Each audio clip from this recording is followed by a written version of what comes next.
हाँ जी, तो आज की क्लास में क्या करने वाला, नया चैप्टर स्टार्ट कर रहे हैं, that is application of trigonometry. तो आई होप सो ट्रिग्नोमेट्री आप लोगों की क्लियर होगी। फिर भी 2-4 मिनट का ब्रीफ ले लो।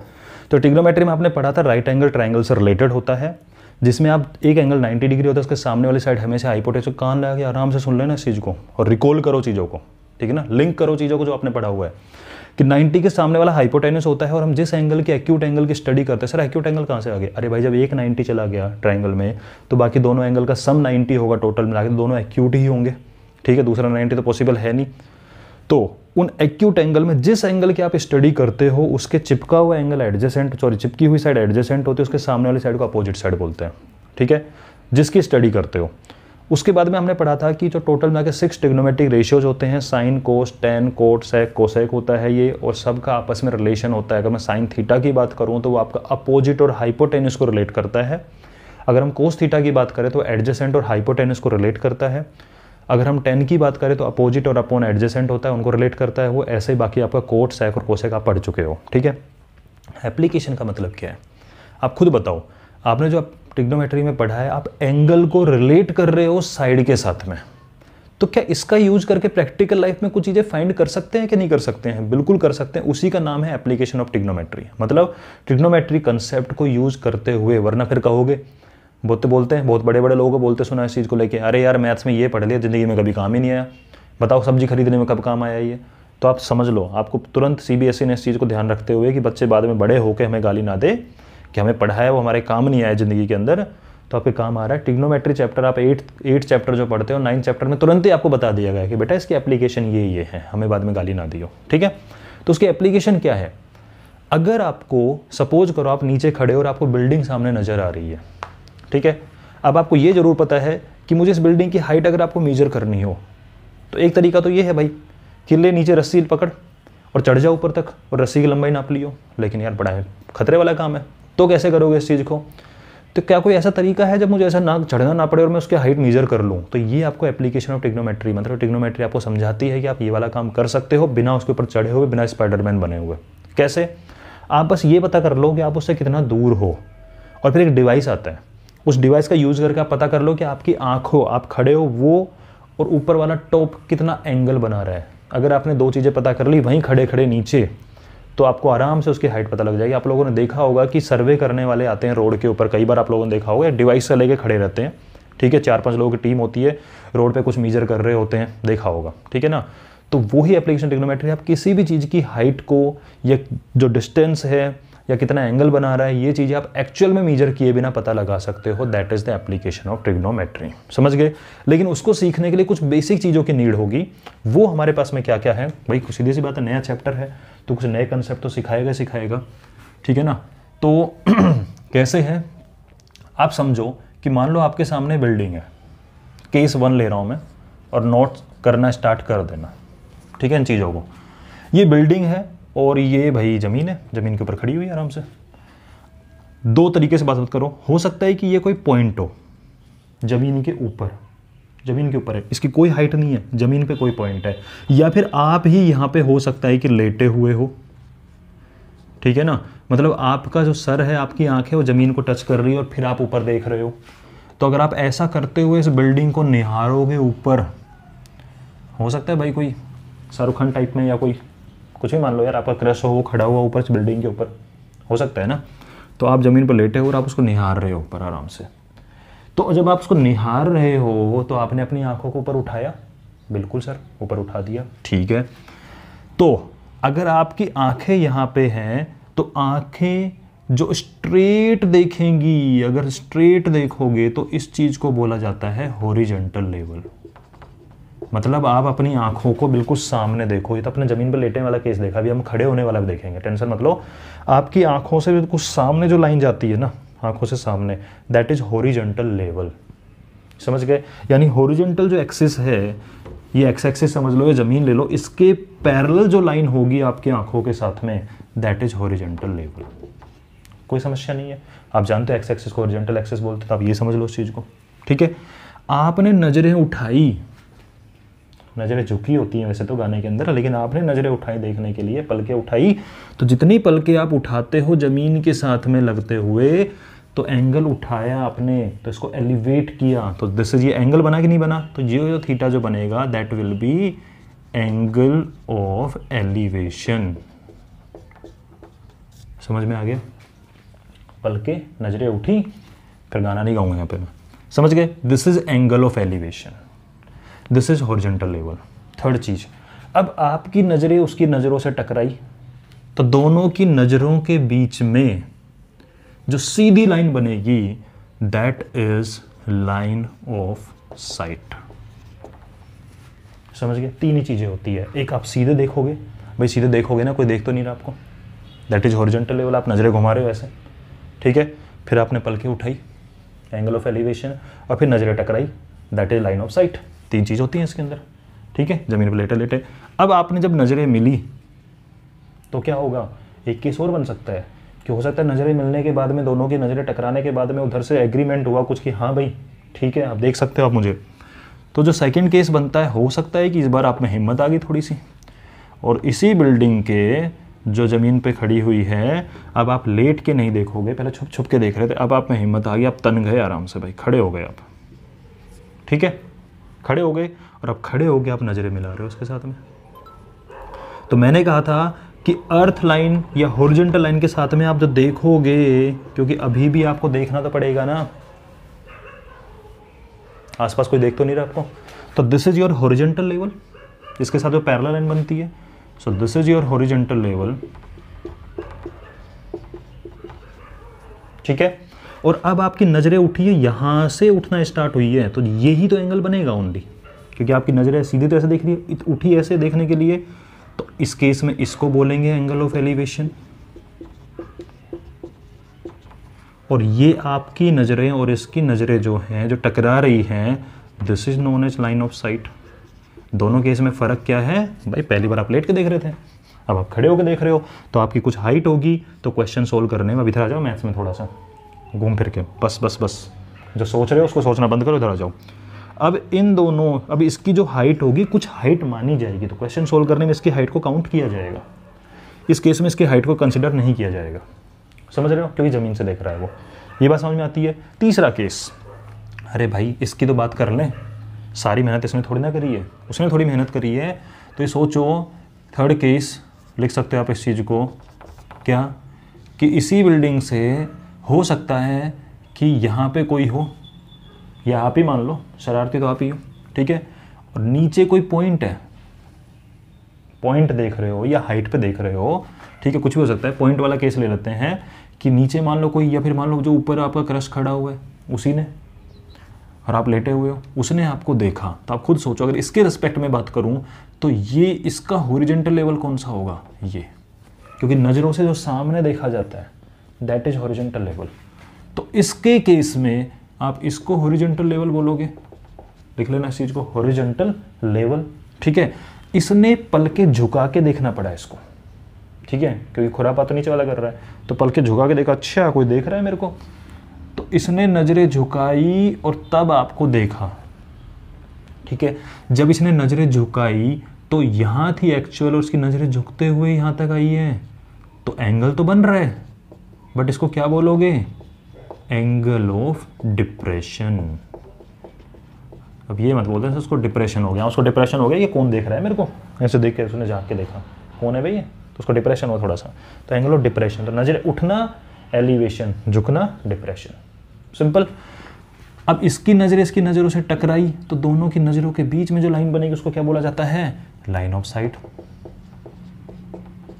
तो बात सिंपल सी है, क्या कि सामने देखना नज़रों say that is horizontal level, नज़रें उठा के देखना एंगल ऑफ एलिवेशन, नज़रें झुका के देखना एंगल ऑफ डिप्रेशन, और दोनों की नज़रें टकराने पर जो लाइन बनती है that is line of site. 4 he term है बस पूरे चैप्टर में आपका काम चल जाएगा, समझ गए। इस केस में भी ये हो सकता था कि हो सकता है जो नीचे वाला वो खड़ा हुआ, ऊपर वाला जो खड़ा हुआ है, तो सीधी सी बात है, अगर पॉइंट है तो उसकी हाइट को कुछ कंसिडर करा नहीं जाएगी, क्योंकि पॉइंट की डायमेंशन कुछ नहीं होती। लेकिन अगर कोई खड़ा हुआ है, कोई बैठा हुआ है, दिख रहा है इस तरीके से कि उसकी हाइट कंसिडरेबल है, तो अपन कंसिडर करेंगे, उसमें हाइट कंसिडर की जाएगी। बात समझ में आ रही है, यहाँ तक नोट कर लो। और अब सीधा क्वेश्चन सॉल्विंग पे चलेंगे, ताकि आपको पता लगे इसका यूज क्या होता है। अब इसका यूज़ क्या होगा, आप हर बार देखोगे कि जो बिल्डिंग होगी या कोई भी होगा हमेशा 90 डिग्री एंगल बनेगा, हमेशा 90 डिग्री एंगल बनेगा, हमेशा 90 डिग्री एंगल बनेगा। वो वाली बिल्डिंग नहीं लेंगे जो टेढ़ी खड़ी हुई है, 90 डिग्री वाला लेंगे। तो हमेशा एक राइट एंगल ट्राइंगल बनेगा। उस राइट एंगल ट्राइंगल में आपको एंगल पता होगा, सर इस राइट एंगल ट्राइंगल में एंगल पता था, इस राइट एंगल ट्राइंगल में एंगल पता था, इस राइट एंगल ट्राइंगल में तो कोई एंगल ही नहीं पता, क्योंकि हमें तो पता होना चाहिए। तो खुद सोच, ये लाइन और ये लाइन एक दूसरे के क्या है, पैरेलल। ऑब्वियसली हॉरिजॉन्टल लेवल लिया आपने, तो पैरेलल लाइन होती है, वहाँ पे क्या ऑल्टरनेट इंटीरियर एंगल बनता है, जेड शेप बनती, क्या यहाँ बन रही है, अरे बन तो रही है, अरे बन तो रही है। तो अगर ये थीटा है तो ये थीटा ऑटोमेटिकली होगा कि नहीं होगा, होगा। तो इस राइट एंगल ट्राइंगल का एंगल पता लगा, बस। तो सीधी सी बात है, हमें पता लग गया इस चैप्टर में जो भी कंडीशन बनेगी, नज़रें झुकाना, नज़रें उठाना, नज़रें झुकाना, जो भी है, जो भी कंडीशन बनेगी, हर कंडीशन में राइट एंगल ट्राइंगल बनेगा। और राइट एंगल ट्राइंगल बनेगा, सीधा ट्रिग्नोमेट्री पहुंच जाएंगे। एंगल दे दो बस, अबे प्यार मोहब्बत वाली चीज़ों से बाहर निकल के आओ और क्वेश्चन पे ध्यान देते हैं, ठीक है। तो इस चीज़ को नोट कर लो और अब हम स्टार्ट करते हैं डायरेक्टली क्वेश्चन सॉल्विंग। इन चीज़ों का यूज़ कैसे किया जाता है। आई नो कोई तो कहीं कहीं पहुंच गया होगा, मैं भी पहुंच गया, मैं भी लौट के आ जाता हूँ, ठीक है। एक सेकंड, क्वेश्चन लेके आ रहा हूँ मैं आपके। हाँ जी, ओके। तो हम एक काम करते हैं, थोड़ा सा इसको सिंपल रखते हैं। इस चैप्टर की एक्सरसाइज बाय एक्सरसाइज क्वेश्चन मैं करवा रहा हूँ, ठीक है, क्योंकि हर क्वेश्चन इंपॉर्टेंट है, अलग अलग टाइप का है। उसके बाद में एग्जाम्पल आप खुद से ट्राई करो और मुझे बताना कौन से एग्जाम्पल में अटकते हो, वही एग्जाम्पल मैं बाद में कराऊंगा, लेकिन पहले एक्सरसाइज कंप्लीट करेंगे। और मीनवाइल आप लोग इन क्वेश्चन का रिवीजन जरूर करते रहना, जो भी कर रहे हो। एक दिन में 3-4 क्वेश्चन ज़्यादा लेंगे नहीं, 4-5 दिन में खत्म कर देंगे, कोई दिक्कत नहीं है। 9.1 एक्सरसाइज का फर्स्ट क्वेश्चन, तो हेडिंग डाल लो एक्सरसाइज 9.1 का क्वेश्चन नंबर 1। मैं रीड कर रहा हूँ क्वेश्चन, आपके पास एक बुक होगी। A circus artist is climbing a 20 metre long rope which is tightly stretch. अब देखो एक चीज़ होती है, इस चैप्टर के अंदर कुछ टर्म्स आएंगे, उन टर्म का मीनिंग समझना जरूरी है, ये क्यों लिखा हुआ है वो। अब यहाँ पे टाइटली स्ट्रेच क्यों लिखा हुआ है समझाऊंगा मैं। And tied from the top of a vertical pole to the ground, find the height of pole if the angle made by the rope with the ground level is 30 degree. मैं एक बार information लिख दूँ, फिर मैं समझाऊंगा इस chapter question किए कैसे जाते हैं। सर सॉल्यूशन बताओगे ना, सॉल्यूशन नहीं बताऊंगा किए कैसे जाते हैं, ठीक है। इस बात का क्या मीनिंग है देखते हैं। ग्राउंड है, ग्राउंड से एक पोल खड़ा हुआ है, ठीक है, ऑब्वियसली 90 डिग्री बना खड़ा होगा। एक आर्टिस्ट ने क्या किया, यहाँ से रस्सी को लेके यहाँ तक बिल्कुल स्ट्रेट बांधा हुआ है, ठीक है। इसने बोला भी हुआ है टाइटली स्ट्रेच्ड, ठीक है। और जो रस्सी है ये 20 मीटर लॉन्ग है, ये रस्सी है, ये 20 मीटर लॉन्ग है, ओके। और जो एंगल बना रही है रोप ग्राउंड लेवल के साथ में, दैट इज 30 डिग्री। आपको पोल की हाइट फाइंड करनी है। अब इस टाइप के, या बोल सकते हैं इस चैप्टर क्वेश्चन के सॉल्यूशन का एक तरीका होता है। क्या तरीका होता है, गिवन इंफॉर्मेशन को पकड़ो, डायग्राम बनाते रहो, ठीक है। उसके बाद में स्टेप 2, दोबारा क्वेश्चन की रीडिंग करो और अपने डायग्राम को मैच करो। क्योंकि इस चैप्टर में एक खास बात यह है कि एक बार आपने डायग्राम बना लिया तो फिर आपको डायग्राम की हेल्प से क्वेश्चन सोल्व करना है, तो डायग्राम का करेक्ट होना जरूरी है, समझ गए। तो हम डबल वेरिफिकेशन करेंगे, क्या कि इन्फॉर्मेशन को पढ़ते जाएंगे, एक बार पूरा क्वेश्चन रीड करो आराम से, माइंड में इमेज बनेगी कुछ, फिर एक एक लाइन पढ़ो और इन्फॉर्मेशन को डायग्राम में डाल दो। उसके बाद में क्वेश्चन को दोबारा रीड करोगे और एक एक इन्फॉर्मेशन को मैच करोगे कि आपके जो डायग्राम में मेंशन किया वो सही है या नहीं है। क्योंकि अगर आपने यहाँ गलती कर दी तो फिर क्वेश्चन दोबारा नहीं पढ़ा जाता है, क्योंकि लंबे लंबे क्वेश्चन आते हैं इसके, ठीक है। तो मैं दोबारा क्वेश्चन को पढ़ रहा हूँ मैच करने के लिए। Circus artist is climbing 20 metre long rope. हाँ, मैंने 20 मीटर लॉन्ग रोप ले ली है, विच इज टाइटली स्ट्रेच, मैंने बिल्कुल स्ट्रेच रखा है इसको। And tied from the top of vertical pole to the ground, ground के साथ में एक वर्टिकल पोल है, इसके टॉप के साथ में बांध दिया है इसको, बहुत बढ़िया। Find the height of pole, okay, height को फाइंड करना है, मैंने h मान लिया।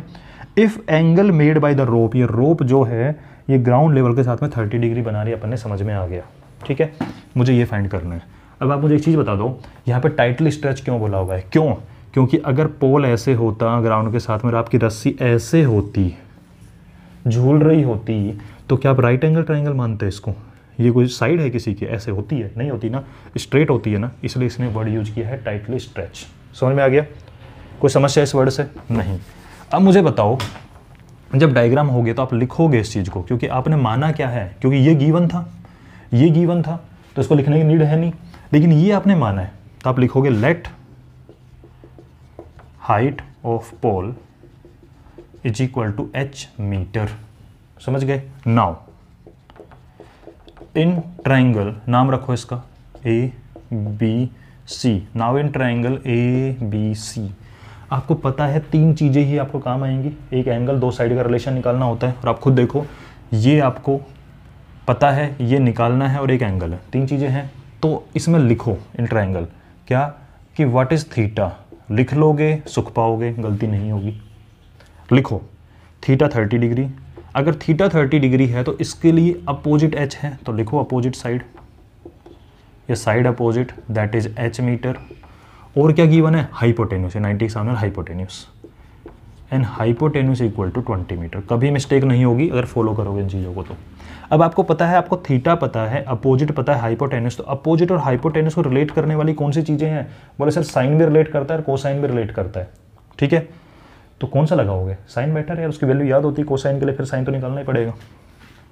तो आप लिखोगे कि sine theta equal to side opposite upon hypotenuse, ये आप जानते हो अच्छे से। ठीक है, sine theta, sine 30 degree value उठा कर रख दो, अपोजिट साइड h, ये लिख भी रखा है आपने।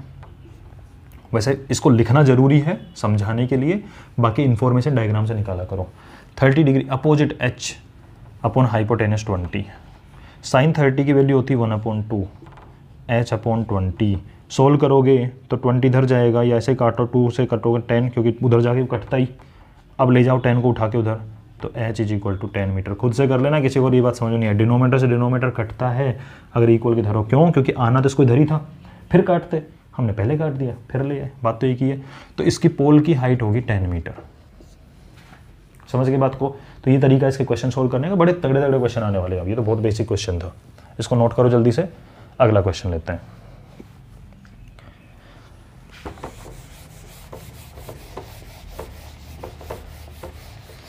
तेरी झुकी नजर तेरी हर अदा, नहीं भाई नहीं, हाँ सब भावना मत भाव, हो गया टॉपिक, हो गया एलिवेशन, नजरें उठाना झुकाना सब हो चुका है। अगला क्वेश्चन है tree break due to storm. ये क्वेश्चन आपको याद होगा, आपका 7th 8th क्लास में भी आता है, आई थिंक 7th में आता है कि एक ट्री टूट जाता है, राइट एंगल ट्रायंगल, जब सबसे पहले पढ़ा था आप लोगों ने, लेकिन वहाँ पे ट्रिग्नोमेट्री के बिना वो हो गया था, लेकिन यहाँ नहीं हो पाएगा।